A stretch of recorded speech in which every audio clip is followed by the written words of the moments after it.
Stories with Purpose is a year-long project that the Transformation Center has funding for from SAMHSA, sort of taking advantage of the recovery stories that we tell so often in peer support and mental health recovery to inspire and get to know each other.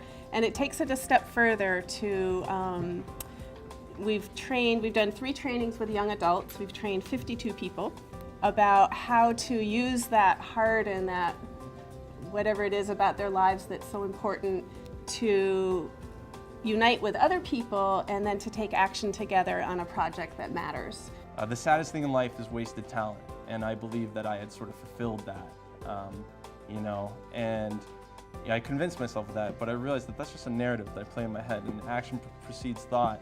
I was about a year and a half sober, and I was kind of stalling. A lot of things were frustrating, my personal life, my work life, even in my halls of recovery in AA. It just things weren't really working out for me, and by chance, a friend of mine brought me into a RAP seminar, Wellness Recovery Action Plan, and I learned from Scott and a few others that recovery is real, but I also learned that I hold the keys to myself, that I can be the expert on myself, that deep down I have that voice in the back of my head that tells me what I'm really feeling in my heart, and to sort of empower and strengthen that little light, and it was really the first time I'd heard that message. I found a group called DBT, which stands for Dialectical Behavioral Therapy, and I was in that for 2 years, and it helped me learn about my self-harm, helped me learn how to interact with others, and in doing so, once I completed it, the facilitator of that group said that I should become a peer facilitator, and I didn't know what that was.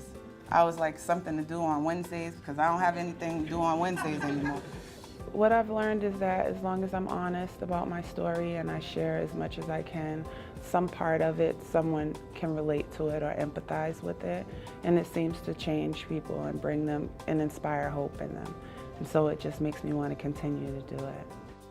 So I come to this work as a storyteller. I'm someone who loves stories, mostly connected as a performance storyteller in the past, but I came to this work a couple of years ago, and I loved it immediately because it wasn't about folk tales or legends. It was, and it wasn't about me in that way. It was about sharing, teaching others to share stories, to build community, and creating a really simple story structure that just in 4 to 5 minutes to share why a story, why a project is important to them, what their call to leadership was, what values do they hold, and being able to illustrate that.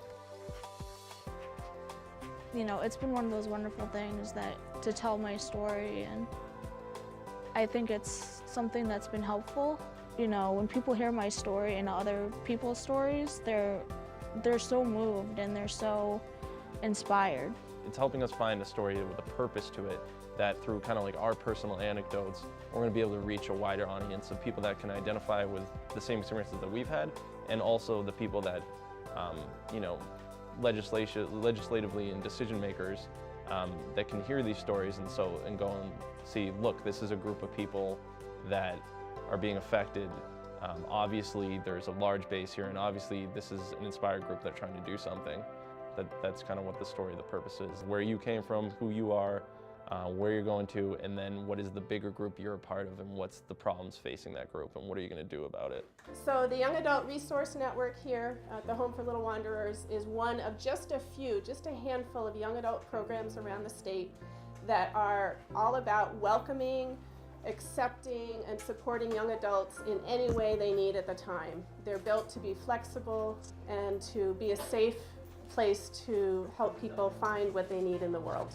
So those places are Tempo in Framingham, Yarn here, The Spot in Boston, and many of the RLCs have dedicated times and places for young adults.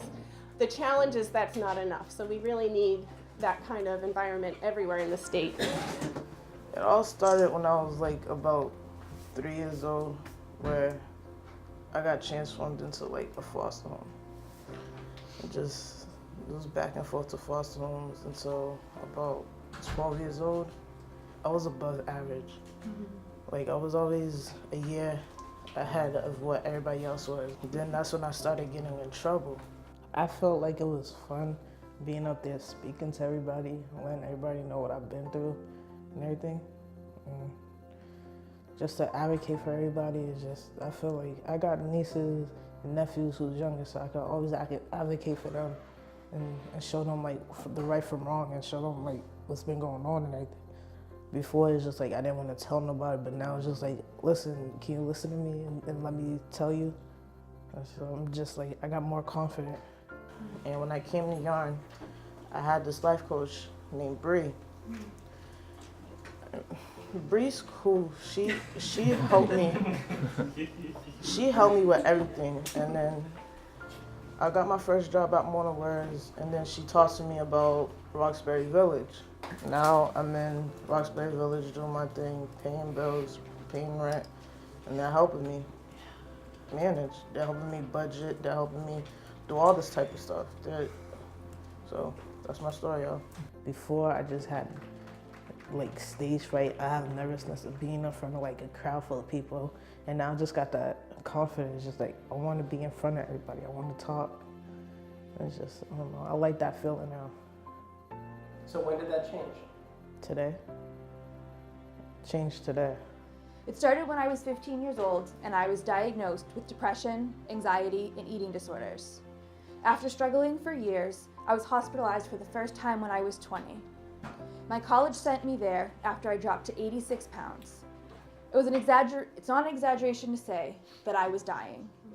Now that I'm in a better place, that I can inspire other people to know that recovery is possible, that it takes a lot of hard work, but also that life is better on the other side. And these, drop-in centers that provide resources and, housing and jobs and just everyday life skills, just support. I mean, even if it's a place where you just all watch a movie, to know that you're not alone and you're not trying to sit on your sidewalk and create a life worth living. You can't do it in that way. You need help and support.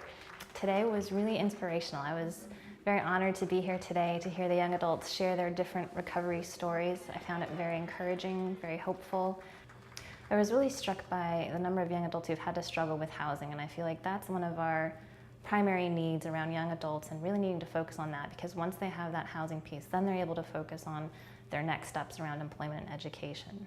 One young adult, I heard her share her story about just really having the peer support and having someone who really cared and having that ally who can really walk a young adult through their needs.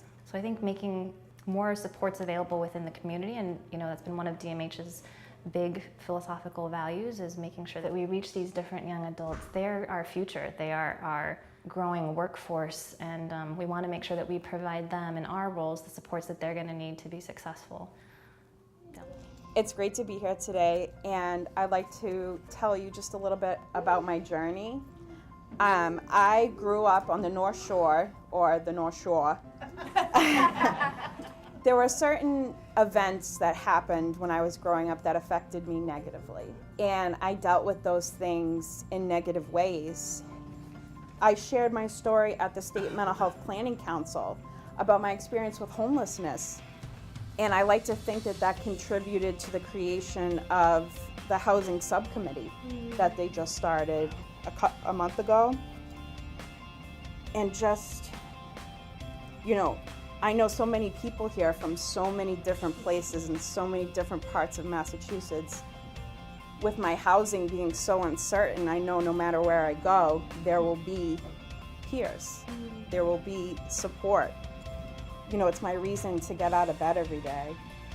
I'm here today to also inspire hope that there are services that empower and advocate for recovery. Hope is power here in the present. No power in the present means there's no hope for the future.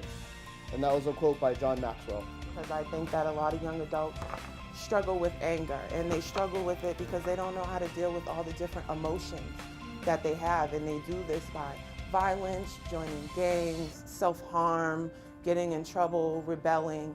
And so I would like there to be some type of group or program where young adults can go and express their anger without feeling like they're going to be sectioned or that they're going to get in trouble for these thoughts that they may have. The RLC, they helped me make my resume which came out awesome. And they helped me get a full-time job, which unfortunately didn't work out, but when I came back, they welcomed me with open arms, and this just showed me how much of a second family that the RLC really is to me. Then I got involved with Stories with a Purpose through the RLC and the Transformation Center, and Ruthie in the back. And that is why I'm standing in front of you today. And this is something I never ever thought I could do. It's very intense. So I just wanted to thank all of you for coming, and especially the RLC, because without you guys I'd be lost. And now I feel I have endless opportunities for my future. Thank you. This is very inspiring, and Genesis House is very inspiring, and I just like the new way that we're trying to do things. So I'll be back. Just listening to some of the stories of years of going through various challenges and finding a way through that, a way out of what appeared to be no way, is really inspiring for people in the community. And it makes me want to do something, to do my part. And I really think Stories with Purpose is not just the young people telling a story that has purpose to that young person. It helps me find my purpose as an older person. Young adults really do have a lot to say that we as older adults may not always listen or may not always ask, but they have a lot to say. They have such courage and came through so much hospitalization, traumatic experiences, homelessness, violence, and just the resilience to really move on was just incredible. I really want to see young adults move to change things. It's the next generation, they're our future, they're the ones who are going to really change the world.